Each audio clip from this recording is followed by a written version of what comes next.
আজকে আপনাদের সামনে একটা ভিডিও নিয়ে উপস্থিত হয়েছি। দেখুন, মানিকগঞ্জের অমানবিক যে আচরণ করেছে একজন হুজুরের সাথে, কেন তার দাড়ি ধরে টান দিয়ে মারা হলো, কেন তাকে অপমানিত লাঞ্ছিত কেন করলো, রাসূলের সুন্নত দাড়ি নিয়ে কেন অপমাননা করলো, বিস্তারিত তার মুখ থেকে শুনবো আমরা। আসলে ঘটনা ওখানে কি ঘটেছিল। আমি একজন কম্পিউটারের দোকান, তার এটা তো আগেই বলেছি। এখন সে আমার দোকানে মাঝে মাঝে কাজ করতে আসে, কিন্তু সে আমার সঠিক পারিশ্রমিক দেয় না।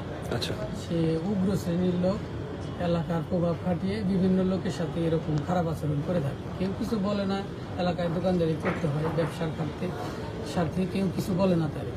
আমি তারে বলছিলাম এর আগেও যে ভাই, কাজ করলে আসলে সঠিক পারিশ্রমিক দিতে হবে।